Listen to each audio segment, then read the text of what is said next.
मेरे प्यारे साथियों, वाहिगुरु जी का खालसा, वाहिगुरु जी की फतेह।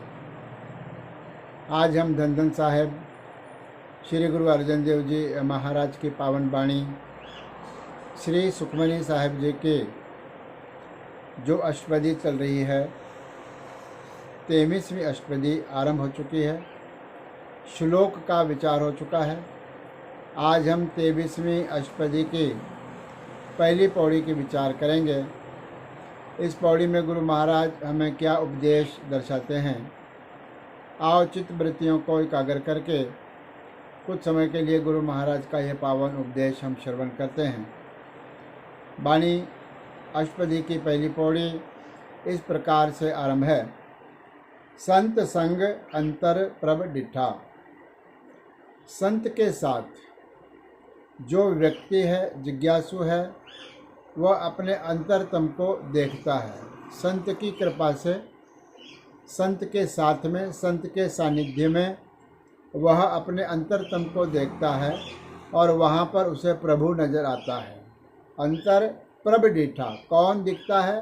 प्रभु, वह परमात्मा अपने हृदय में ही नजर आता है। जब संत का हमें साथ मिलता है या हम सत्संग में जाते हैं, संतों के संगत में बैठते हैं, तो वह जो प्रभु जो पहले से ही बैठा हुआ है लेकिन नज़र नहीं आता था, अब उनकी कृपा से वह प्रभु हमें नज़र आता है।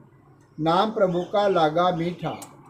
उस प्रभु परमात्मा का जो नाम है फिर मीठा लगने लगता है, अर्थात इस नाम को और जपना चाहिए और जपना चाहिए, ऐसी भावना हो जाती है, क्योंकि उसका नाम मीठा और अच्छा और श्रेष्ठ लगने लगता है। सगल सामग्री एकस घट माहे। जितनी भी इस कायनात की सामग्री है, सामान है, जो ब्रह्मांड है, ब्रह्मांड में जो चीज़ें हैं, वस्तुएं हैं, जो संसार है, पृथ्वी है, पृथ्वी में जो वस्तुएं हैं, वह सब केवल एक परमात्मा के हृदय में ही है, अर्थात उसके शक्ति के अंदर ही है। सगल सामग्री, हर प्रकार की सामग्री एकस घट माहे, वह एक परमात्मा का जो हृदय है या उसकी जो शक्ति है, उसके अंदर ही सारा समाया हुआ है।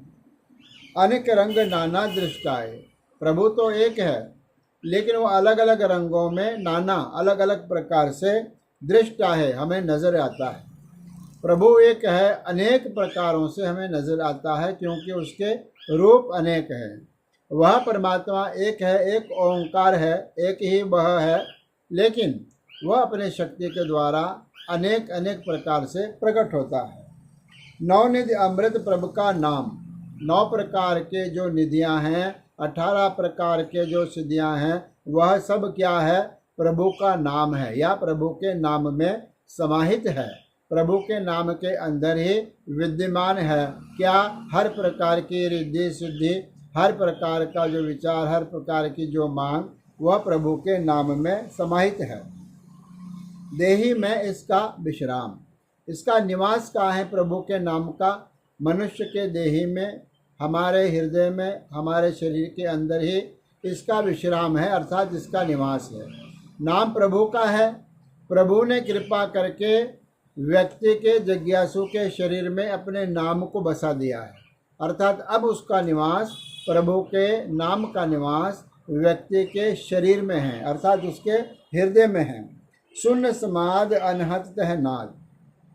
फिर उस परमात्मा की जो समाधि कैसी है? शून्य समाधि, अफुर अवस्था है, वहाँ कुछ भी नहीं है, वहाँ विचार तक भी नहीं है। ऐसी समाधि उस प्रभु परमात्मा की है। अनहत तह नाद, वहाँ पर अनाहद नाद की धुनी बजती है। अनाहद नाद क्या है? जब व्यक्ति सिमरन करते करते अथवा ध्यान करते करते अपने ही स्वरूप के समाधि में चला जाता है, वहाँ पर उसको नाम की अनाहद धुनी सुनाई देती है, जो निरंतर है, जो बाहर से नहीं आ रही है, जो बजाने से नहीं बज रही है, जो बिना बजाए ही अनाहत निरंतर।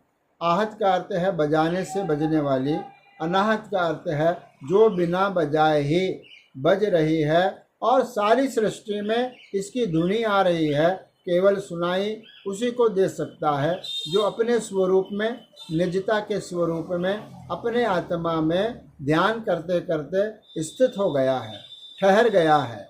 ऐसे ठहरे हुए समाधि की अवस्था में वह अनाहद नाद की जो धुनी है वह व्यक्ति सुनता है। फिर कहते हैं, कहन न जाए आचार्य विस्माद। उसके विस्माद को, उसके आश्चर्य को हम कह नहीं सकते। उसके नाम के धुनी का कैसा आश्चर्य है, कैसा आनंद है, कैसा सुख है। अगर एक बार वो सुनाई दे तो जिज्ञासु चाहता है कि हमें बार बार वही सुनाई दे, बार बार मुझे वही सुनना है। इस प्रकार की लालसा मन के अंदर होती है जिसने उस प्रभु के नाम का अनाहद नाद, उस नाम की धुनी को श्रवण किया है और बार बार हम चाहते हैं कि वह हमारे कानों में सुनाई दे, वो हमारे हृदय रूपी कानों के अंदर सुनाई दे। फिर कहते हैं, तिन देखिया जिस आप दिखाए। इसको किसने देखा है? जिसको प्रभु ने कृपा करके स्वयं ही दिखाया है। हम अपने प्रयत्नों से नहीं देख सकते। प्रयत्न हमारे चाहिए, लेकिन उसके साथ उसकी कृपा चाहिए। हमारे प्रयत्नों के साथ जब प्रभु की कृपा जुड़ती है तो उसके अनाहद नाद को भी हम सुनते हैं और वो अदृश्य अगोचर जो परमात्मा है हम उसको देख भी सकते हैं। आप दिखाए, स्वयं परमात्मा अपनी शक्ति से, अपनी कृपा करके अपने दासों को, भक्तों को अपना निज स्वरूप है वह दिखा देता है, अर्थात परमात्मा के हमें दर्शन हो जाते हैं। नानक तिस जन सोझी पाए। गुरु नानक देव जी महाराज के नाम के मोहर ला करके पंचम पातशाह महाराज कथन करते हैं कि तिस जन सोझी पाए। वह जन, वह सेवक, वह दास, वह गुरुमुख प्यारा इस प्रकार से वो सोझी को प्राप्त कर लेता है। सोझी का अर्थ यहाँ पर ज्ञान है। वह ज्ञान को प्राप्त कर लेता है जिसने प्रभु के नाम के अंदर अपनी लिव को जोड़ रखा है। अंतर आत्मा में जाके अंतर्मुखी हो करके ध्यान के आसन पर बैठ करके जिसने अनाहद नाद को सुना है, अनाहद नाद को जाना है, फिर उसका इस जन्म में और इस दुनिया में आने का कोई कारण नहीं बचता, अर्थात उसकी मुक्ति होती है, उसका मोक्ष हो जाता है। इस प्रकार के सुंदर विचार पहले पौड़ी में गुरु महाराज ने दर्शाई है। दूसरी पौड़ी के विचार हम परसों करेंगे। आज इतना ही। धन्यवाद।